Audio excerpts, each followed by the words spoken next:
Good evening. GS paper one UP PCS पर आपके साथ बातें होती रही हैं पिछले वीडियोस में, और पेपर वन में जो आपका विश्व इतिहास की घटनाएं हैं उस पर चर्चा हम कर रहे हैं, और कई घटनाएं हम पहले विश्लेषित कर चुके हैं।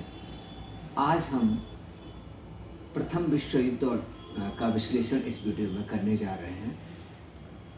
तो ये एक बहुत बड़ी ऐतिहासिक घटना है और आपको उसको पढ़ना भी है। मैंने आपसे कहा है एनसीईआरटी के लिए है, अच्छी किताबें हैं एनसीईआरटी की, और थीम्स ऑफ द हिस्ट्री करके उसमें ये दिए गए हैं। उसके अलावा आप जैन और माथुर की पुस्तकों को भी पढ़ सकते हैं। प्रथम विश्व युद्ध की बात हो या किसी भी ऐतिहासिक घटना की बात हो, मैं हर बार ये आपसे कहता रहा हूँ कि आपको क्रमबद्ध ढंग से चीज़ों को समझना है। शुरुआत हमेशा वहीं से होती कि इस युद्ध का कारण क्या था और फिर इसकी प्रक्रिया का क्या थी, किस प्रकार कौन कौन सी महत्वपूर्ण घटनाएं इस युद्ध के दौरान घटी, और फिर आपको उसका सामाजिक, आर्थिक, राजनीतिक प्रभाव जो पड़ा, परिणाम जो हुआ, वो विश्लेषित करना है। अधिकतर प्रश्न इन्हीं 3 आयामों पर आधारित रहते हैं, तो इसलिए आप उसकी पूरी समझ विकसित करिए, चीज़ों को पढ़िए और रटने की कोशिश नहीं बल्कि घटना, कारण और प्रभाव के रूप में समझने की चेष्टा करिए। प्रथम विश्व युद्ध जो आपका 1914 से शुरू होता है और 1918 तक चलता है, इसका जो कारण था, कोई भी घटना यकायक नहीं घटती, उसके पीछे बड़ी पृष्ठभूमि बन रही होती है। प्रथम विश्व युद्ध किसी एक दिन में शुरू हुई घटना नहीं थी, इसके पीछे बहुत बड़े एक लंबी भूमिका बन रही थी। और कल मैंने उपनिवेशवाद पर आपसे बात की थी, और उपनिवेशवाद भी प्रथम विश्व युद्ध के लिए एक बहुत बड़ा कारण था। अधिकतर यूरोपीय शक्तियों ने उपनिवेश बना लिए थे एशिया और अफ्रीका में, और इन उपनिवेशों में उनमें प्रभुत्व की लड़ाई चल रही थी। जैसे कि आप देखते हैं कि कर्नाटिक वॉर जो साउथ इंडिया में हुए थे, दक्षिण भारत में हुए थे, उन्होंने एक तरह से धीरे धीरे फ्रांसीसी शक्तियों का भारतीय क्षेत्र से एक प्रकार से निष्कासन कर दिया था, ठीक। और बाद में कलकत्ता से भी फ्रांसीसी शक्ति लगभग समाप्त हो गई थी और ब्रिटिश सत्ता का एक छत्र राज यहाँ पर स्थापित हुआ था।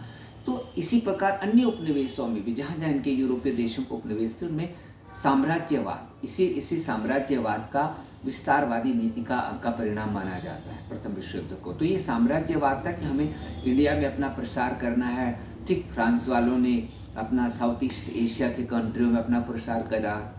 तो हर जगह जो यूरोपीय महाशक्तियाँ थी, वो महाशक्तियाँ अपने साम्राज्य का विस्तार करना चाहती थी। वहाँ प्रभुत्व की लड़ाई उपनिवेशों में चल रही थी, और वो उपनिवेशों में अग्रता की होड़ के लिए फिर एक प्रकार से विश्व युद्ध, प्रथम विश्व युद्ध यूरोप में शुरू हुआ। एक कारण तो ये था साम्राज्यवाद। दूसरा कारण जो था वो सैन्यकरण था यूरोप का। विशेषकर जर्मनी में और ब्रिटेन में एक होड़ मची हुई थी सैन्यकरण की। सभी देश अपने आप को, अपनी मिलिट्री को मॉडर्नाइज कर रहे थे। ब्रिटेन के पास बहुत ही अच्छी नौसेना थी, और वो इसी कारण उनके उपनिवेशों में भी अच्छा वो प्रभाव कर पाया, अच्छे परफॉर्म कर पाया, अच्छा उनका दबदबा बना रहा। अन्य देश इस बात को जानते थे और इसलिए वो अपने आप को ब्रिटेन के समकक्ष मजबूत बनाना चाहते थे, ठीक। तो 2 कारण ये। तीसरा कारण था कि गठबंधनों का उदय हो गया था, ट्रिपल एटेंट और ट्रिपल अलायंस, ठीक। ट्रिपल एटेंट में ब्रिटेन, फ्रांस और रूस शामिल थे, और ट्रिपल अलायंस में जर्मनी, ऑस्ट्रिया, हंगरी और इटली शामिल थे। 2 गुटों में यूरोप बट गया था। प्रथम विश्व युद्ध में से पहले 2 गुटों में यूरोप बट चुका था, और इन 2 गुटों में लगातार प्रतिस्पर्धा एक प्रकार की चल रही थी, ठीक है। जो यूरोप में बाल्कन क्षेत्र था उसमें राष्ट्रवाद की जो लहर चल रही थी उसने भी प्रथम विश्व युद्ध को भड़काने में बहुत बड़ा योगदान दिया। बल्कि यहीं से जो घटना हुई साराजेवो इवेंट जिसको कहते हैं, इंसिडेंस जिसको कहते हैं, साराजेवो की जो घटना थी जिसमें फर्डिनेंड जो था ऑस्ट्रिया हंगरी साम्राज्य का जो उत्तराधिकारी था उसको एक सर्बियाई युवक के द्वारा मार दिया गया। प्रिंसिप उस लड़के का नाम था। और फर्डिनेंड की जो हत्या हुई थी वो आपकी 28 जून 1914 को हुई थी। आपको हिस्ट्री में डेट्स मेंशन करना अपने उत्तर में जरूर एक ध्यान रखना चाहिए। एक तो ऐतिहासिक व्यक्तियों के नाम, जिसने मारा था प्रिंसिप उसका नाम था, और जिस दिन मारा था 28 जून 1914 को वो। तो इतिहास काल का विज्ञान है, तिथियों का विज्ञान है, तो इसलिए डेट लिखना इतिहास में बहुत जरूरी है। आप डेट लिख करके अपनी बात कहेंगे तो आपका आंसर फैक्चुअल और करेक्ट माना जाएगा, फैक्चुअली करेक्ट माना जाएगा, इसलिए डेट जरूर लिखें। तो जो 28 जून 1914 की घटना थी जिसमें जो आप जानते हैं कि सभी किताबों में ये बात लिखी रहती है कि जो तात्कालिक कारण था वो यही था कि आपका फर्डिनेंड की जो हत्या कर ली गई थी। उसके बाद जो है ये हत्या हो गई, तो इसके बाद फिर जो है आपका जर्मनी ने इस पे हमला कर दिया और उसके बाद फिर अन्य यूरोपीय शक्तियां इस युद्ध में धीरे धीरे जुड़ती चली गई। तो ये बहुत सारे कारण थे, ये कुछ संक्षिप्त कारण हैं। अब इन कारणों के बाद इस युद्ध के परिणाम की चर्चा, क्योंकि एक जनरल जो गाइडलाइन हम तैयार करते हैं पढ़ने की, वो ही हम यहाँ पे बता सकते हैं। डिटेल के लिए तो आपको किताबों को पढ़ना ही पड़ेगा। एक वीडियो से कुछ खास आपको मतलब केवल एक फ्रेमवर्क मिलता है पढ़ने का, बट आपको डिटेल में जाने के लिए ओरिजिनल बुक्स पढ़नी चाहिए। मूल पुस्तकें जो हैं उनका अध्ययन करना चाहिए। और मैंने पहले भी कहा था कि आपको सेकेंडरी सोर्स ऑफ इंफॉर्मेशन की जगह प्राइमरी सोर्स ऑफ इंफॉर्मेशन पे ध्यान देना है। प्राइमरी सोर्स ऑफ इंफॉर्मेशन है आपकी इतिहास की पुस्तकें, चाहे वो नेशनल राइटर्स की हों या इंटरनेशनल राइटर्स की हों, चाहे वो जैनो मैथुर हो, चाहे वो आपका लोवे की पुस्तक हो, mastering the concepts of history, ठीक। तो आप उन्हें पढ़ें।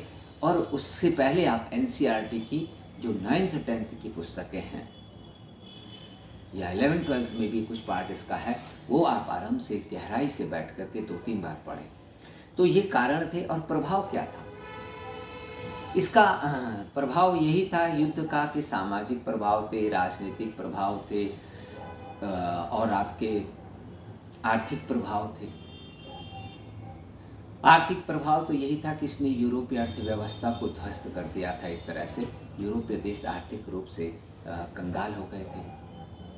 और राजनीतिक इसका परिणाम ये था कि 4 बड़े साम्राज्यों का प्रथम विश्व युद्ध के बाद अंत हो गया था।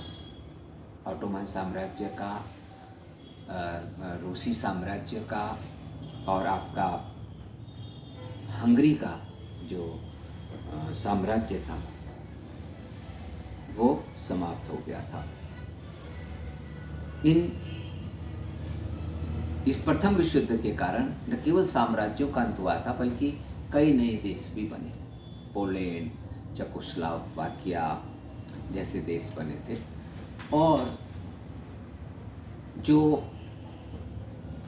यूरोप था राजनीतिक और आर्थिक दृष्टि से कमजोर हो गया था, लेकिन अमेरिका मजबूत हो गया था। अमेरिका बहुत मजबूत हो गया था इस युद्ध के बाद। और सोवियत संघ का भी उदय हुआ था। रूस में बोल्शेविक क्रांति हो गई थी। रूसी साम्राज्य जो जार का शासन अंत हो गया था 1917 में, और उसमें बोल्शेविक जो क्रांति हुई लेनिन के नेतृत्व में, उसने पहला साम्यवादी राष्ट्र वहाँ पर स्थापित कर दिया था। तो और जो सबसे बड़ा परिणाम था वो अमेरिका का उदय था।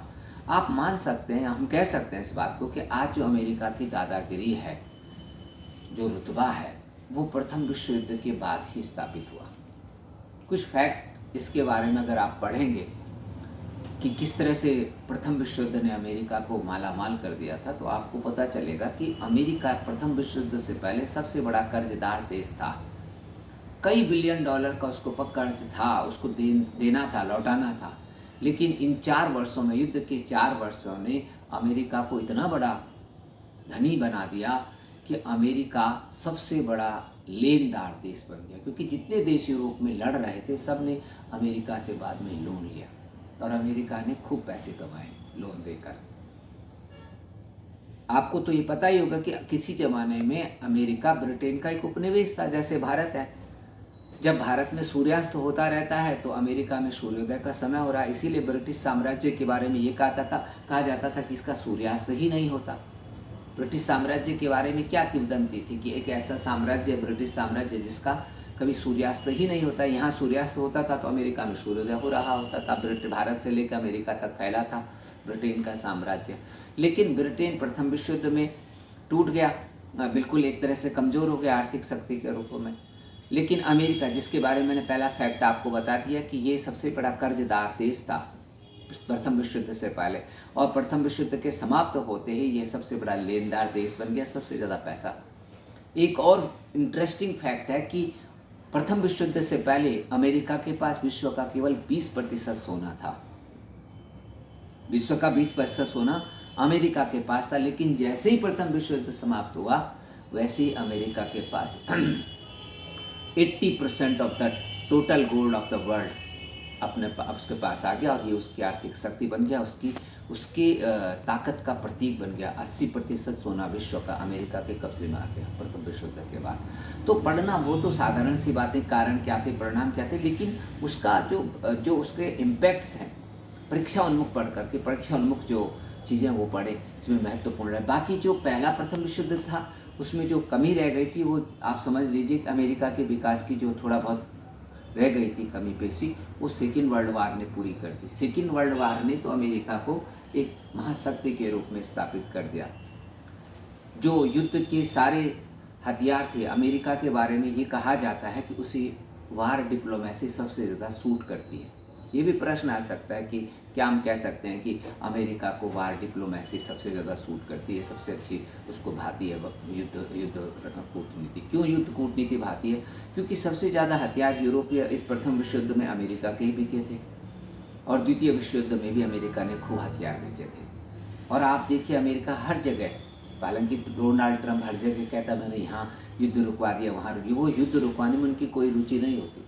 वो बार बार भारत को चिढ़ा करके ठीक ये चाहते हैं कि वो अपना भारत उलझा रहे युद्ध में, फिर अपने अपाचे हेलीकॉप्टर हमें ऑर्डर करे, F-16 ऑर्डर करे, F-35 ऑर्डर करे। तो सबसे समझदार शासक आज के देश में, आज के डेट में वही माना जाएगा जो युद्ध टाल रहा है। क्योंकि युद्ध होने से कुछ फ़ायदा नहीं होता, उस देश का जो युद्ध में लगता है उसका कोई फ़ायदा नहीं होता। आप देख लीजिए कि क्या स्थिति हुई है आपके जो युद्ध चल रहा है रशिया का और इसका यूक्रेन का, उसमें पूरी तरह से नष्ट हो गया यूक्रेन एक तरह से। तो उसी तरह से यूरोप पूरी तरह नष्ट हो गया था। तो और अमेरिका हमेशा यही चाहता है कि युद्ध हो, क्योंकि युद्ध ने ही, इन प्रथम और द्वितीय विश्व युद्धों ने ही अमेरिका को महाशक्ति बनाया। युद्ध जनित लाभों ने ही अमेरिका को विश्व महाशक्ति बनाया। तो पढ़ते रहिए, समझते रहिए। कुछ क्वेश्चन मैंने इस पर लिखे हैं तो आपको मैं बता देता हूं कि इसका पहला क्वेश्चन, उपनिवेशों में आर्थिक प्रभुत्व के लिए यूरोपीय शक्तियों के बीच जो प्रतिस्पर्धा हुई उसने प्रथम युद्ध को कैसे जन्म दिया, उदाहरण से समझाइए। क्या फ्रांस और ब्रिटेन का भी आप उदाहरण दे सकते हैं भारत से। दूसरा, 4 बड़े साम्राज्यों का पतन और नई राष्ट्रों का उदय प्रथम विश्व युद्ध की सुखद उपलब्धि थी, टिप्पणी करें। दूसरा क्वेश्चन है, 4 साम्राज्यों का पतन और नए राष्ट्रों का उदय प्रथम विश्व युद्ध की सुखद उपलब्धि थी। तीसरा क्वेश्चन है, प्रथम विश्व युद्ध ने जर्मन नाजीवाद के उदय के लिए किस प्रकार पृष्ठभूमि तैयार की। और लास्ट इसमें क्वेश्चन है कि प्रथम विश्व युद्ध ने उपनिवेशों में स्वतंत्रता आंदोलनों को किस प्रकार से बढ़ावा दिया। हाँ, इसमें इस प्रश्न का उत्तर अच्छे से लिखें कि किस प्रकार से उपनिवेशों में बढ़ावा दिया। केवल ये नहीं था कि ब्रिटेन कमज़ोर हो गया था इस कारण उपनिवेशों में नहीं, क्योंकि जो नई देश यूरोपीय प्रथम विश्व युद्ध के बाद जो नई यूरोप में जो नए देश बने थे, उन्होंने अन्य देशों विशेषकर एशिया के देशों में और एशिया का जो शिक्षित जनमानस था उसको ये विश्वास दिला दिया था कि संघर्ष से इन्हें भी स्वतंत्रता मिल सकती है। तो इन प्रश्नों का आप उत्तर लिखिए और अपना 150 से 200 शब्दों में लिखिए। कम शब्दों में अपनी बात कहने के लिए फ्लो चार्ट सबसे अच्छा तरीका है। आप फ्लो चार्ट का खूब यूज करें और भूमिका और निष्कर्ष लिखना कभी न भूलें उत्तर में। Thank you.